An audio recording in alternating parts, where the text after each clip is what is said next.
কিরে লক্ষ্মী, স্কুলে যাবি না? তাড়াতাড়ি আয়, তোকে স্কুলে পৌঁছে দিয়ে আমি আবার কাজে যাব।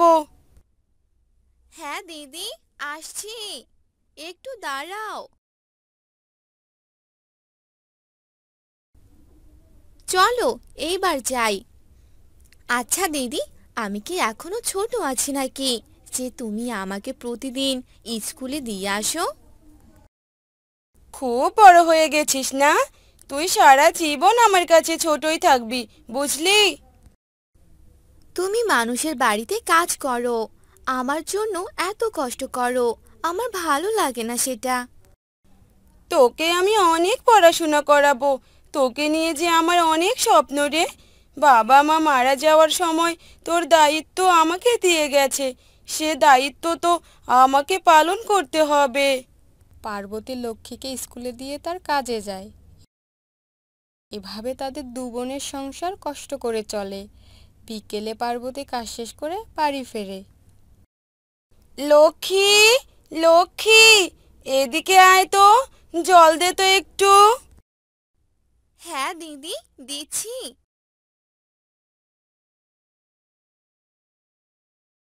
এই নাও জল।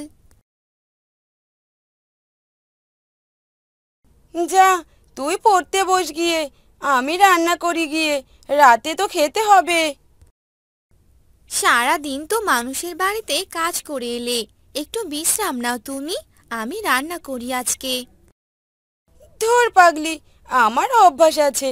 আর তুই ছোট মানুষ, তুই কি রান্না করতে পারবি নাকি?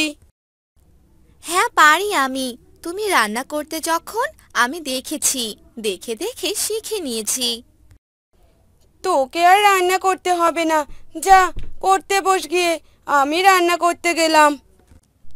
এরপর লক্ষ্মী পড়তে যায় আর পার্বতী রান্না করতে যায়। লক্ষ্মী, তাড়াতাড়ি আয়, দেরি হয়ে যাচ্ছে তো। এরপর তারা প্রতিদিনের মতো যেতে থাকে। যেতে যেতে লক্ষ্মী একটা বাড়ির উঠোনে আম গাছ দেখতে পায়।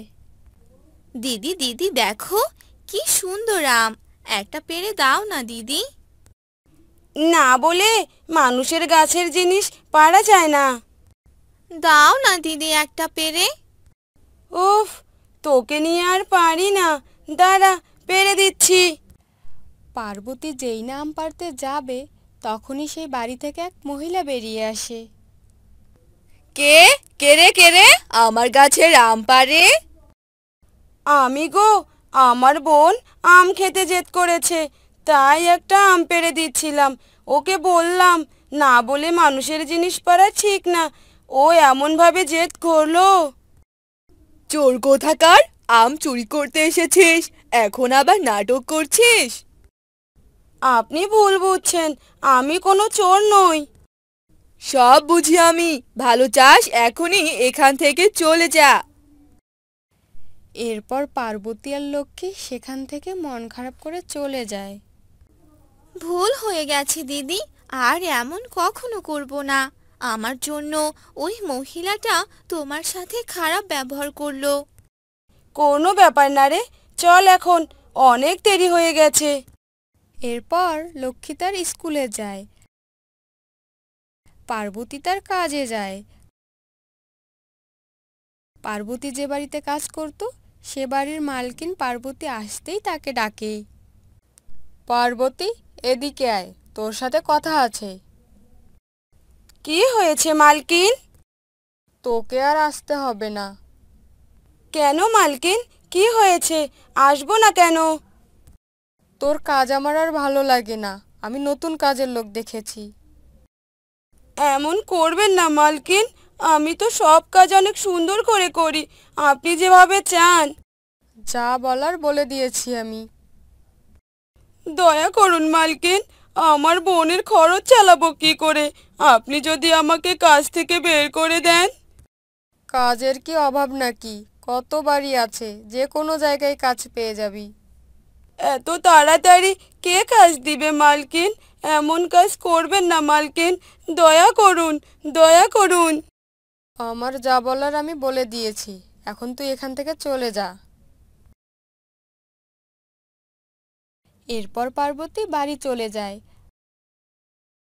বাড়ি গিয়ে মন খারাপ করে বসে থাকে।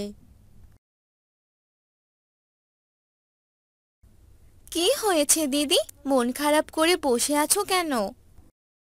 কিছু হয়নি রে, তুই পড়তে বস যা। লক্ষ্মী ঘরে পড়তে যায়।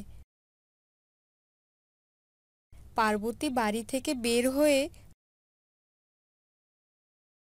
দূরে একটি গাছের নিচে বসে কান্না করতে থাকে। তখন সেখানে একটি পরী আসে। কে তুই? এখানে বসে কান্না করছিস কেন? পড়ি। ভয় পাস না, আমি তোর কোনো ক্ষতি করব না। আমি এদিক দিয়েই যাচ্ছিলাম, তোর কান্না শুনে এলাম। কি হয়েছে তোর, বল আমাকে, আমি তোকে সাহায্য করব। এরপর পার্বতী সব বলে পরীকে। সব শুনে পরী তাকে একটা জিনিস দেয়। এই নে, এই চারা গাছটি আজই রোপণ করবি। কালকে ঘুম থেকে উঠেই এ জাদু দেখবি। এ কোনো সাধারণ চারা গাছ নয়। কি বলছেন কি? আমার তো বিশ্বাসই হচ্ছে না। হবে হবে, এমনি বিশ্বাস হবে। যেটা বললাম সেটা কর গিয়ে। পরী সেখান থেকে চলে যায়। পার্বতীও বাড়ি যায়। পরীর কথা মতো চারা গাছটি রোপণ করে বাড়ির উঠোনে। দিদি দিদি, দেখে যাও, কি অবাক কাণ্ড!